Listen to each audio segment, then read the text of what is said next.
Hello everyone, and welcome to the Unsolved Mysteries of Australia Iceberg.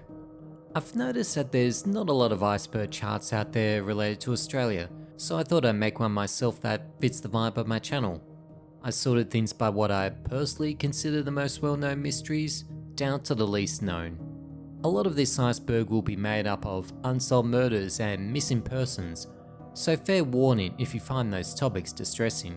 But I've also included a lot of other less intense mysteries, and naturally this isn't an exhaustive list either. With that all out of the way, let's begin. William Tyrrell. 3-year-old William Tyrrell was reported missing by his foster mother on the 12th of September 2014, while his family were visiting with his foster grandmother. William's foster mother told police he was playing tigers with his sister, and she grew worried when she could no longer hear him. Despite years of searching and $1 million reward, no trace of William Tyrrell has ever been found. Police first believed that William may have been abducted and could still be alive, but in November 2021, police said they were looking for William's remains after uncovering some new evidence. Melissa Caddick. Sydney businesswoman Melissa Caddick stole $30 million from clients and other acquaintances through various investment schemes. In November 2020, police searched Melissa's house for evidence of the fraud, and she vanished the next day. Police tried to track Melissa's whereabouts and thought she was on the run and evading capture, but significant doubts were raised when her foot washed up on a beach months after her disappearance. It's now assumed by police that Melissa Caddick is dead, though it's unknown whether she met with foul play, had an accident, or took her own life. The Tasmanian tiger, aka Thylacine. The Thylacine was a carnivorous marsupial that once inhabited New Guinea and all of Australia. By the time Europeans arrived in Australia in the late 1700s, its remaining population was confined just to Tasmania. And sadly, further hunting saw their numbers dwindle further, and the last known Tasmanian tiger died in 1935 at Hobart Zoo. Despite being declared officially extinct, reports of unconfirmed tiger sightings have continued to be made in the present. Though the Tasmanian tiger is likely lost forever, it wouldn't be the first animal rediscovered after being declared extinct. Perhaps it's still out there. Luna Park Ghost Train Fire. In 1979, the ghost train ride at Sydney's Luna Park caught fire, killing 7 people.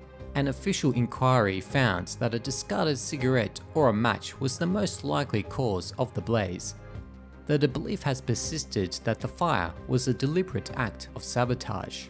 In 2021, the ABC released the 3-part documentary series Expose the Ghost Train Fire, which detailed allegations that the fire had been started by a member of Sydney's criminal underworld as part of a plan to acquire the land on which Luna Park stands.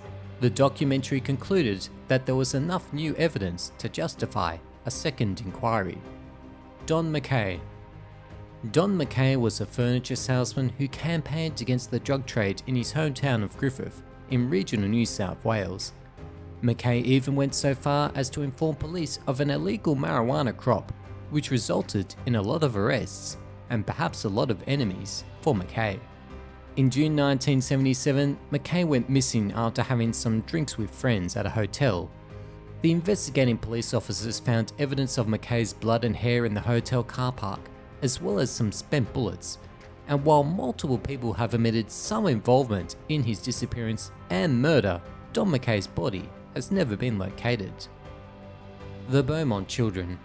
On Australia Day 1966, the Beaumont Children caught a bus to Glenelg Beach to escape the summer heat and never returned home. The children's parents searched for several hours before police were called to investigate. Witnesses at the beach reported seeing the children with a tall man in his mid-30s with a tan complexion, and the children were also spotted buying some food with a £1 note, which they didn't have with them before arriving at the beach. Despite police searches and extensive TV coverage and excavations of possible burial sites in later decades, the Beaumont children have never been found, A $1 million reward has been offered by police for any information relating to their disappearance.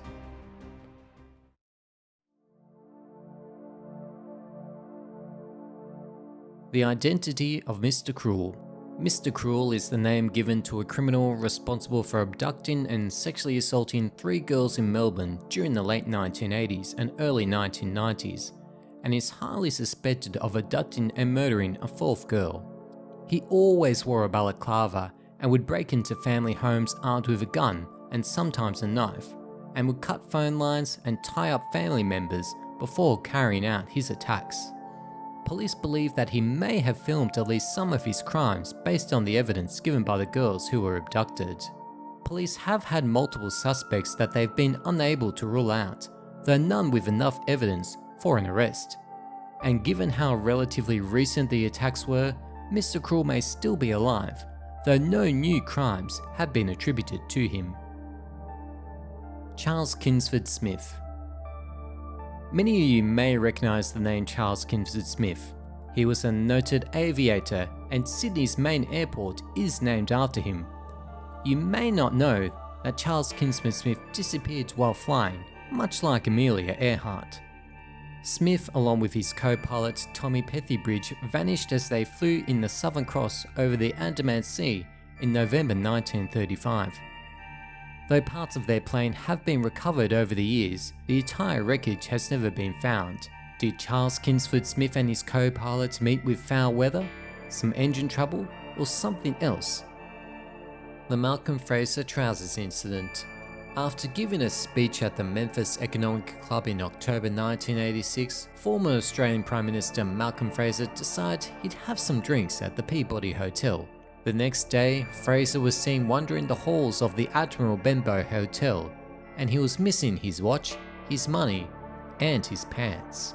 Fraser claimed he couldn't recall anything after leaving the Peabody, and believed that he had been drugged and robbed. Fraser's wife suspected that his colleagues may have played some kind of prank on him, though nobody has ever admitted to any involvement. Others speculate that Fraser simply had a wild boozy night and was too embarrassed to admit it, or perhaps he hired a sex worker who subsequently robbed him. Until the day he died, Malcolm Fraser refused to elaborate any further on the incident. The death of Phar Lap. New Zealand-born racehorse Phar Lap had quite a career in Australia. A winner of the Melbourne Cup, Cox Plate, Australian Derby, and many other races, putting money on Phar Lap was almost a surefire way to get some much needed cash during the Great Depression. But the good times didn't last. Phar Lap died while on a visit to America, and the cause of his death has remained contentious ever since. It's been suggested Phar Lap died of either an infection or poisoning, as traces of arsenic were found in his stomach. At the time, some horse trainers gave their horses what they thought was a performance-boosting tonic, which had arsenic as a main ingredient, though Phar Lap's trainer denied ever doing this. Others still claim that Phar Lap was poisoned by American gangsters who saw the horse as a threat to their illicit bookmaking businesses, but no supporting evidence has emerged for this theory. The Somerton Man, aka Tamam Shud.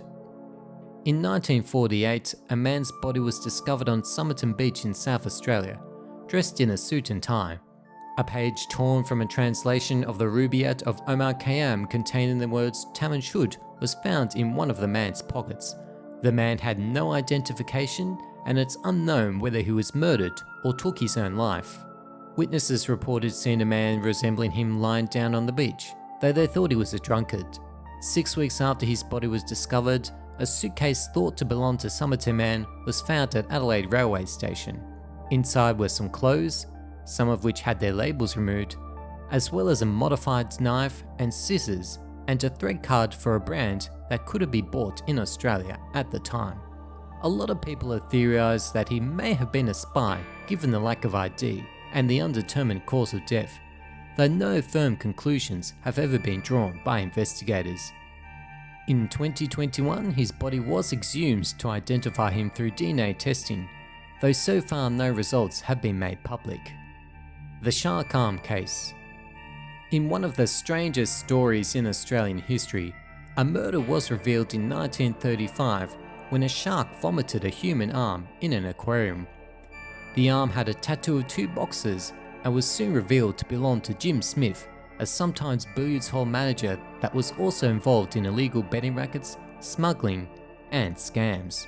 Jim was acquainted with forger Paddy Brady as well as businessman Reginald Holmes and Albert Stannard, who also oversaw some drug smuggling operations in Sydney Harbour. Paddy was the primary suspect in Jim's murder, but was acquitted when the star witness against him, none other than Reginald Holmes, was also murdered. The murders of Jim Smith and Reginald Holmes remain unsolved to this day, though plenty of theories exist as to what actually happened to them. I've covered the shark arm case in more detail in a previous video, which I'll also link in the description.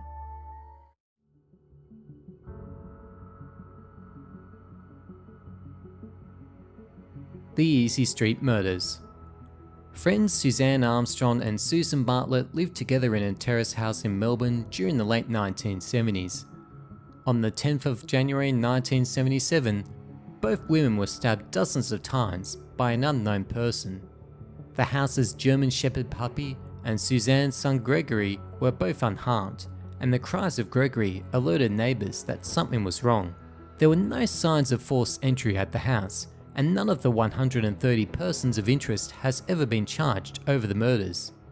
DNA evidence collected from the scene could lead to the killer being found, but it's yet to have a positive match. Marree Man. Marree Man is a giant geoglyph depicting an Aboriginal hunter which appeared in the South Australian desert over a few weeks in the late 1990s. Despite the considerable effort it would have taken to create it, we're still not entirely sure who was responsible for such a massive artwork. Perhaps the most popular candidate has been artist Buddy Goldberg, but people have also argued that the military or local Aboriginal people could have created it. I've made a video about Marree Man before which goes into a bit more detail, which I'll link in the description of this video. The Valentich Disappearance. In 1978, pilot Frederick Valentich was flying his Cessna light aircraft towards King Island when he reported a metallic UFO following him at high speed, lit up by 4 bright lights. Valentich then described having some engine problems, and his final words were, "It's not an aircraft," before his transmission cut off. The Department of Transport declared that Valentich died in a crash, but couldn't confirm the cause. Explanations of Valentich's disappearance have ranged from him crashing from disorientation after seeing his plane's reflection in the water to taking his own life. Other more peculiar theories suggest that he faked his own death or was actually abducted by a UFO. The Kaz II. The Kaz II is a yacht whose 3-man crew disappeared without a trace. Derek Batten, Peter Tunstead and James Tunstead was sailing on the Kaz II from the Whitsundays to Townsville on the 15th of April 2007, but their yacht was found abandoned just days into the journey. Authorities examined the yacht and beside a damaged sail, there was nothing unusual on board. An inquest concluded that the 3 men had died during the voyage, although it couldn't say how they died. The official report suggests that the 3 may have fallen into the water after trying to untangle a fishing lure from a rope and couldn't get back on board. Other theories suggest that they may have gone overboard after a large wave struck the boat, or they became separated from the Kaz II after attempting to free it from a sandbar. The Westall UFO. Students at Westall High School in Melbourne reported seeing a UFO on the 6th of April 1966. This UFO supposedly flew over the school and landed behind some trees before it flew away, and some witnesses stated it was followed by another aircraft afterwards. Skeptics argue that the UFO was nothing more than a weather balloon, and accounts of the incident have been distorted over the years by students who weren't actual witnesses to the event. The Weeping Woman. The Weeping Woman was a series of paintings by Pablo Picasso, and one of them was brought to the National Gallery of Victoria in 1985. A year later, thieves broke into the gallery and stole the painting, but left its frame behind. In their ransom letter, the thieves called themselves the Australian Cultural Terrorists, and they demanded an increase in government funding for the arts and an annual cash prize for artists under 30. These demands weren't met, but an anonymous tip led police to recover the painting from a storage locker It's unknown who stole the Weeping Woman painting, but given the care that was taken to protect it while it was in storage, it's thought that someone already involved in the art world may have been responsible.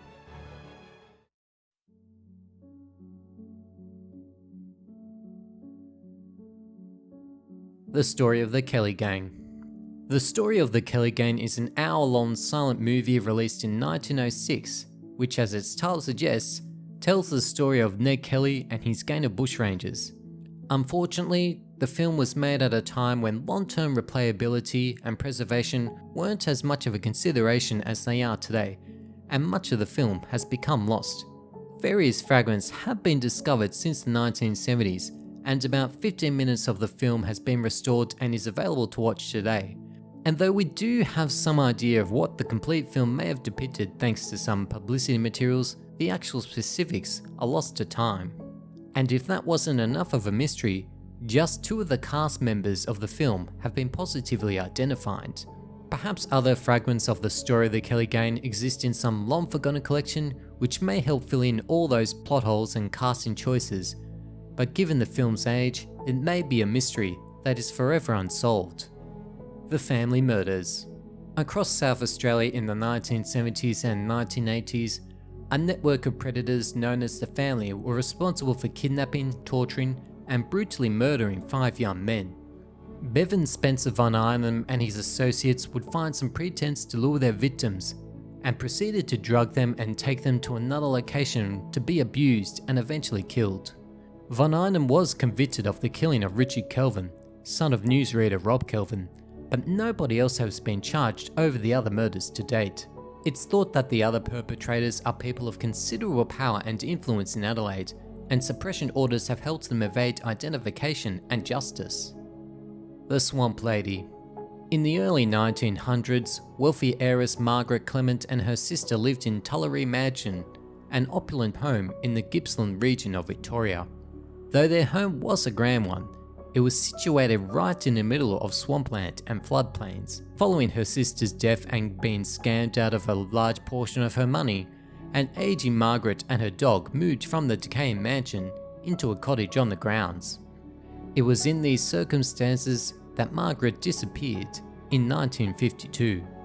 No trace of Margaret has been found, and it's unknown whether she had an accident or was murdered. 2 potential clues may point to foul play though. Margaret's walking stick was left behind, and her dog had been found with its throat slit just a week before her disappearance. It's been suspected that Margaret's neighbour may have been responsible for her murder, though this has never been proven. Ludwig Leichhardt. German-born explorer Ludwig Leichhardt was famous for his expeditions into far north Australia in the mid-1800s. While his first 2 major expeditions were completed with some difficulty, his 3rd expedition saw him disappear. Departing the Condamine River in Queensland in 1848 with 6 other people and over 70 animals, Leichhardt hoped to reach the Swan River in Western Australia, but never made it. Some of the party's items, including saddles and nameplates, have been recovered, but nothing has confirmed their ultimate fate. It's thought that Leichhardt and his group may have perished while trekking in the Great Sandy Desert, while Aboriginal oral history tells of a white man leading a group of people and animals who was slaughtered by Aborigines. Perhaps this was Leichhardt himself. The Tynong North and Frankston Murders. During the early 1980s, the remains of 6 women were found dumped in bushland in Frankston and Tynong North in Victoria. The remains of Alison Rook and Joyce Summers were found in Frankston, while the remains of Bertha Miller, Catherine Headland and Anne-Marie Sargent were discovered in Tynong North. A 6th woman, Narumore Stevenson, was also found in Tynong North. It's believed that most of the women were abducted while waiting for public transport, but none of this evidence suggests how they were killed. The police's prime suspect for the murders died in 2020, and they've offered a $6 million reward for any information to reveal who murdered these women. The Tichborne Claimant. Tragedy struck the Tichborne family in 1854 when Roger Tichborne, the heir to the family fortune, perished during a voyage from Brazil to Jamaica.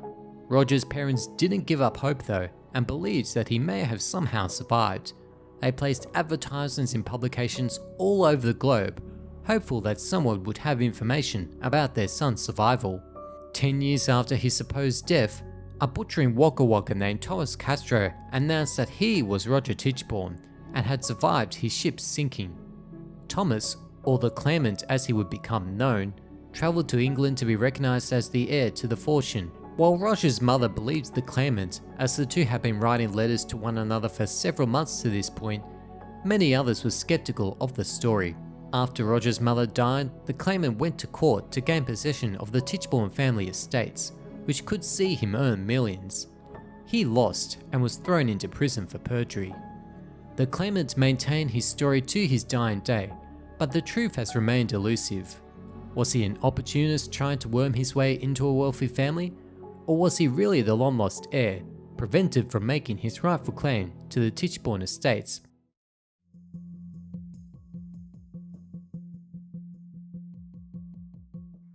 The Bermagui Mystery.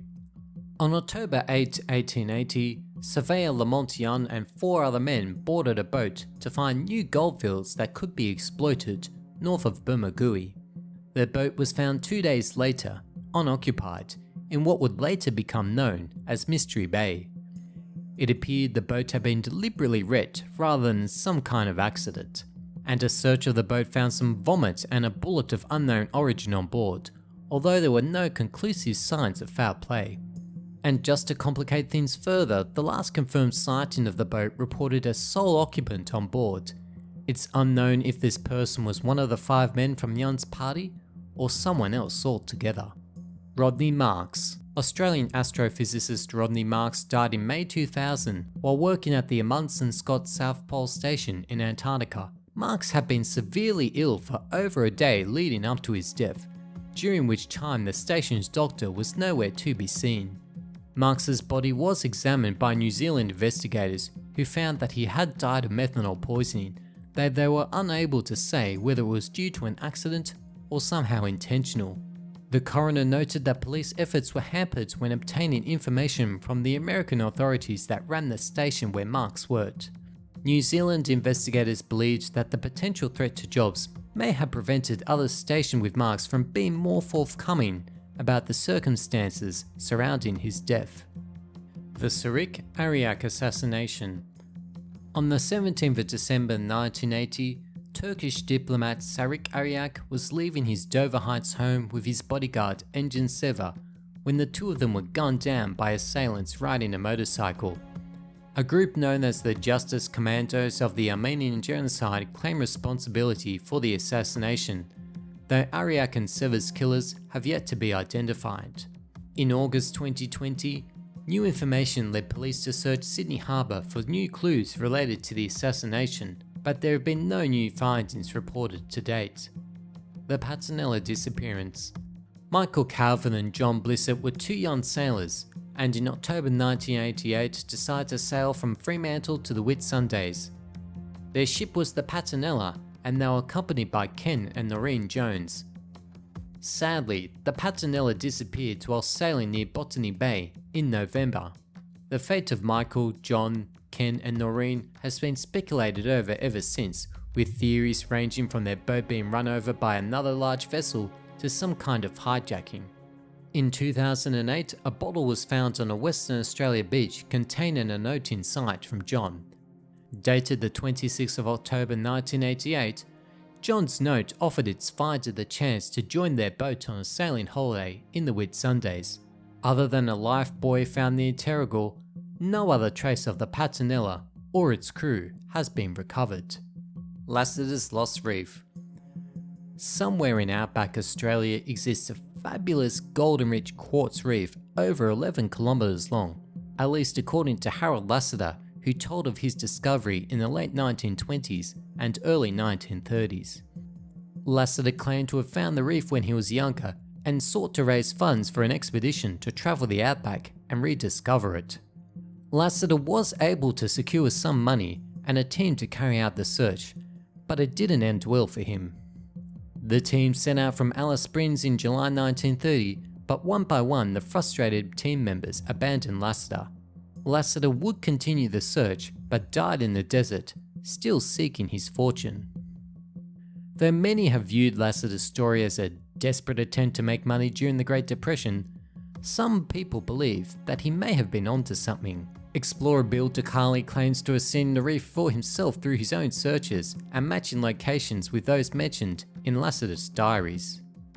DeCarly also claims to have tested samples from the reef, which have come back positive for gold, though more work needs to be done to uncover whether the reef is as gold-filled and valuable as Lasseter hoped.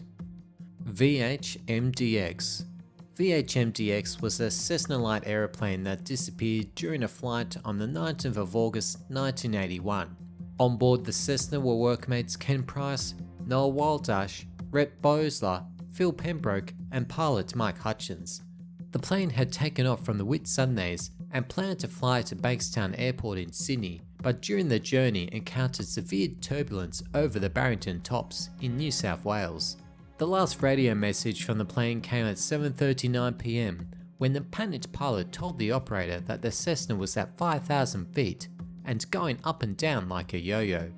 Searchers of the Barrington Tops have failed to find any wreckage from VH-MDX, nor have the remains of those on board been found.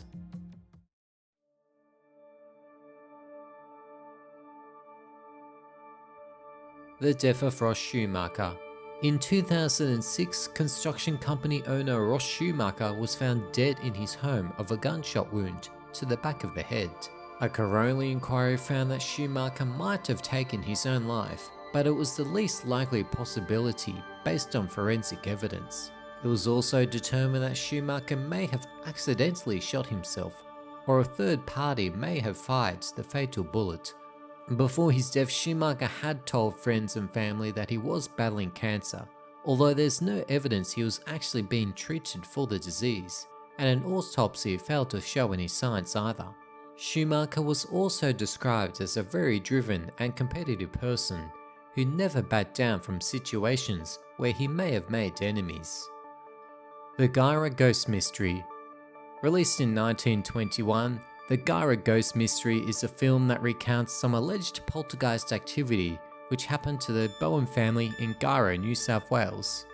The film was considered a flop at the box office and subsequently became a lost movie. The exact plot details of the film are unknown, but we do know that it depicted the alleged stone throwing by the poltergeist and marketed itself as Australia's greatest mystery, according to advertising material. Lorikeet Paralysis Syndrome.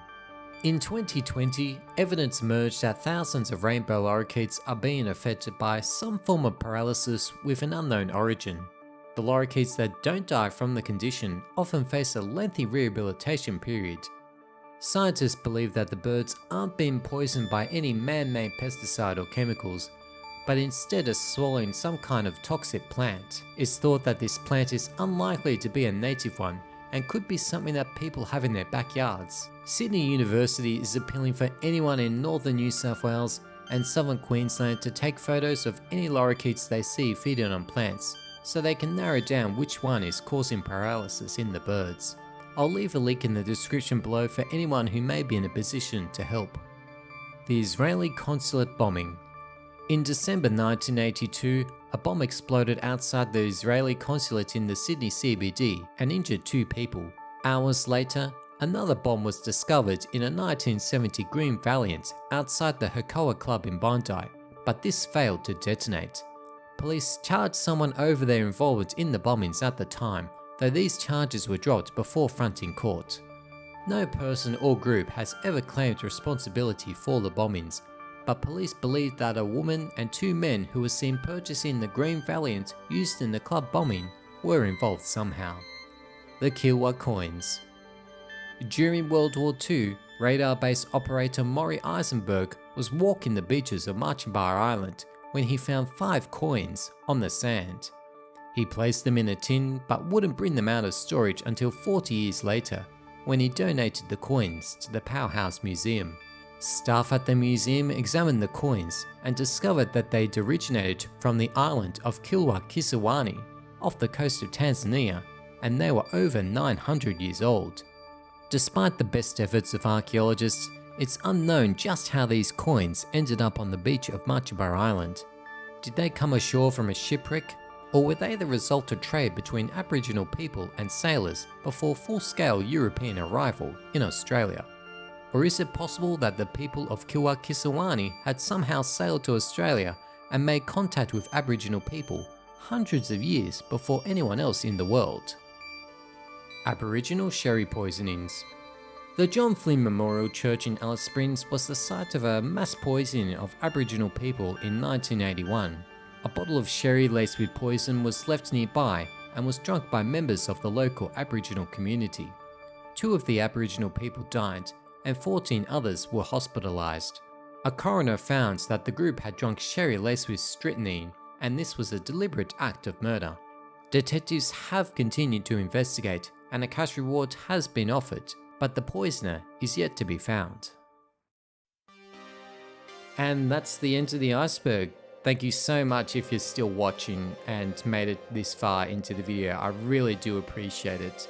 If you think someone else might find this interesting, and please feel free to share it with them. And also, if you made it this far into the video, I can tell you right now that some of the topics brought up in this iceberg will be getting their own dedicated video in the future on my channel, so stay tuned for those. And if you haven't already, then please consider subscribing to my channel to see more videos from me. Thank you for watching, and be good to yourselves.